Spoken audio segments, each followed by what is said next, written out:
Hello friends, আমি রিয়া, সবাইকে আমি কেক হাউসে স্বাগত। আজকের কেকটা কিন্তু খুবই স্পেশাল, কারণ আমার অনেক বন্ধুরা আছেন যারা কেক খেতে কিন্তু খুবই পছন্দ করেন, কিন্তু কেক খেতে পারছে না, কারণ তারা ডায়েট চার্ট মেনটেন করছে। তো সেই কথাটা মাথায় রেখে কিন্তু আজকের কেকটা আমি নিয়ে চলে এসেছি। খুবই ইজি হবে এই কেকটা, কিন্তু ইন্ডাকশান, মাইক্রোওভেন, গ্যাস সব কিছুতে কেকটা বানানো যাবে। আর অবশ্যই হ্যাঁ, কেকে কিন্তু নো ময়দা, নো আটা, নো চিনি, আর কিন্তু অবশ্যই নো অয়েল। তো কী ভাবছেন কেকটা কীভাবে বানালাম? তো সেই জন্য পুরো রেসিপিটা দেখতে হবে। তো চলুন। এই কেকটা কিন্তু ময়দাও লাগবে না, আটাও লাগবে না, লাগবে ওটস। আমি এখানে ওটসের গুঁড়ো দিয়ে কেকটা বানাচ্ছি। ওটসটা যে নর্মাল যে ওটসটা পাওয়া যায় সেই ওটসটা নিয়েছি, এটাকে ভালো করে মিক্সিতে আমি গুঁড়ো করে নিয়েছি। এখানে কাপটা হচ্ছে 1/2, মানে হচ্ছে 60 ml কাপটা।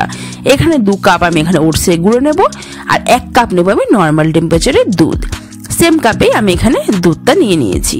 নিয়ে এই দুটো কিন্তু ভালো করে মিক্স করতে হবে। মিক্স করে এটাকে সাইডে সরিয়ে নেব। দুধটা কিন্তু আমি ভালো করে জাল দিয়ে নিয়েছি, জাল দিয়ে ঠান্ডা করে নিয়েছি। সেই দুধটা কিন্তু আমি এখানে ব্যবহার করেছি। আবার একটা স্পুনের সাহায্যে ভালো করে মিক্স করে এটাকে কিন্তু আমি সাইডে বা সরিয়ে রাখবো। তখন ওটসটা ভিজতে থাকুক, বেশিক্ষণ সরানো দরকার নেই, জাস্ট এই সময় সরিয়ে দিয়ে এবার নিয়ে নিচ্ছি আর একটা আমি বাটি নিয়ে নিচ্ছি। আর এর মধ্যে আমি প্রথমে একটা কলা দিয়ে দেবো, কলাটা অ্যাড করব। কলাটা জাস্ট মিডিয়াম সাইজের একটা কলা হলেই হয়ে যাবে। এবার এটা কিন্তু ভালো করে আমি এটাকে এবার একটুখানি জাস্ট একদম পেস্ট করে নেব। যদিও এটা দিকে পেস্ট করতে অসুবিধা হচ্ছিল, দেখতেই পাচ্ছেন। এটা আমি হ্যান্ড বিটারই নিয়েছি, কোনো এখানে আমার ইলেকট্রিক বিটার দরকার হয়নি, হ্যান্ড বিটার দিয়ে পুরো কাজটা হয়ে যাবে। তো এটা দিয়ে একটু অসুবিধা হলেও ভালো করে কিন্তু অবশ্যই পেস্টটা করে নিয়েছি।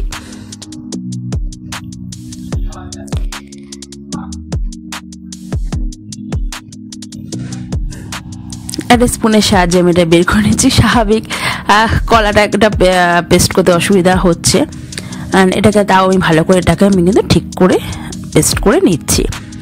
আপনাদের কী টাইপের ভিডিও মানে দেখার ইচ্ছা, বা কোনো মানে কেকটা কীভাবে বানানো, অ্যান্ড কোনো রকম যদি কোনো টিপসের দরকার হয়, অ্যান্ড কী টাইপের কেক আপনারা দেখতে চাইছেন, অবশ্যই যদি আমাকে একটু কমেন্টে জানান খুব ভালো হয়। তাহলে কিন্তু আমি সেইভাবে আপনাদেরকে আমি সেই ভিডিওগুলো নিয়ে আসতে পারি। আর অবশ্যই কিন্তু আমি কমেন্ট কিন্তু সব পড়ি। এখানে আমি নর্মালি একটা জাস্ট নর্মাল সাইজের একটা আমি এখানে অ্যাড করছি। এবার এটা কিন্তু ভালো করে একদম মিক্স করে নেব। আপনারা যদি চান এখানে কিন্তু কুসুমটাও কিন্তু অ্যাভয়েড করতে পারেন, কুসুমটা সরিয়ে নিতে পারেন। আমি এখানে কুসুমটা সরাইনি, আমি এখানে সবই একসাথে ভালো করে মিক্স করলাম।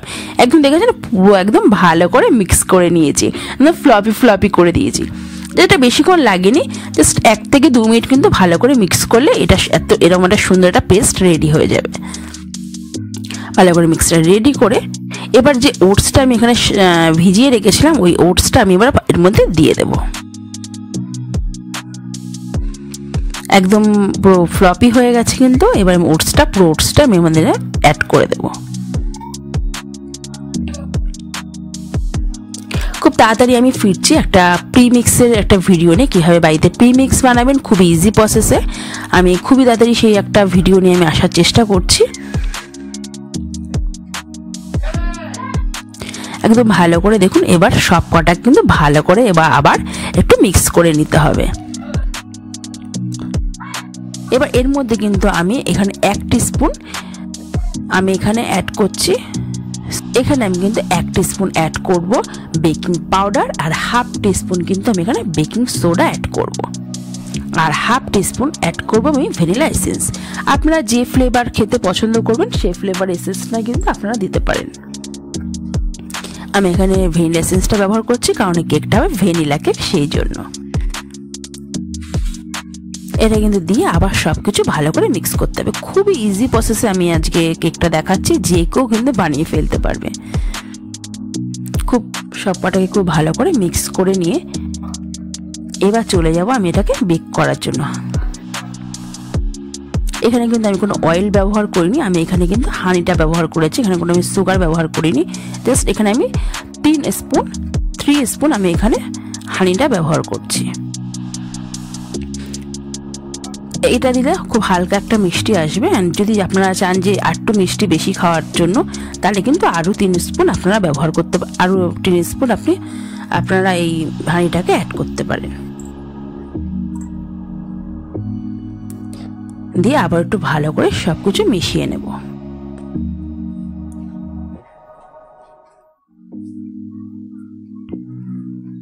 এবার এখানে আমি কেক টিন নিয়ে নিয়েছি, আর কেক টিনের মধ্যে আমি এখানে এই পুরো যে ব্যাটারটা আছে আমি এর মধ্যে পুরো ঢেলে দেবো।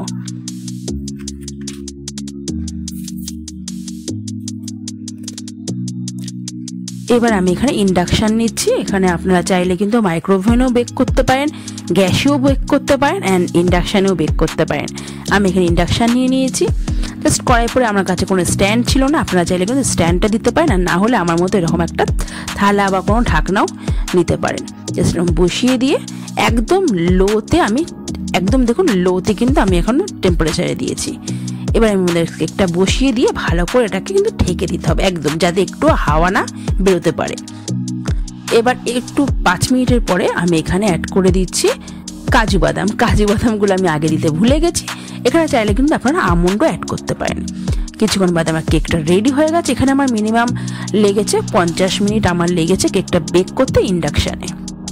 আর আপনারা যদি মাইক্রোওভেনে বেক করেন সেক্ষেত্রে কিন্তু 180 ডিগ্রি সেন্টিগ্রেডে 5 মিনিট অ্যান্ড 160 ডিগ্রি সেন্টিগ্রেডে 10 মিনিট বেক করলে কিন্তু কেকটা বেক হয়ে যাবে। আর যেহেতু এটা ওটসের কেকটা কিন্তু খুব বেশি মাত্রায় যে ময়দার কেকের মতো কিন্তু ফুলে যায় না, ওটসের কেকটা কিন্তু একটু কমই ফুলে। তো কেকটা আমার অলমোস্ট রেডি। খেতে কিন্তু খুবই সুন্দর হয়েছিল। আপনারা অবশ্যই বাড়িতে ট্রাই করবেন, আর অবশ্যই কিন্তু আমাকে জানাবেন। তো কেকটা দেখুন কি নরম হয়েছে, সফট হয়েছে, আর স্পঞ্জিও হয়েছে কিন্তু।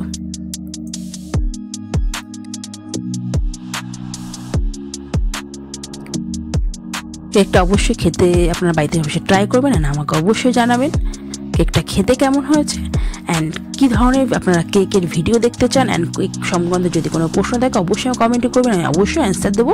আর সেরকম ভিডিও আনার আমি চেষ্টা করব। তো আজকের মতো টাটা, বাই বাই। আমি আবার ফিরছি নতুন আর একটা ভিডিও নিয়ে। আর ততক্ষণের জন্য কেকটা অবশ্যই বাড়িতে ট্রাই করে আমাকে কিন্তু অবশ্যই জানাবেন কেমন হয়েছে খেতে। টাটা।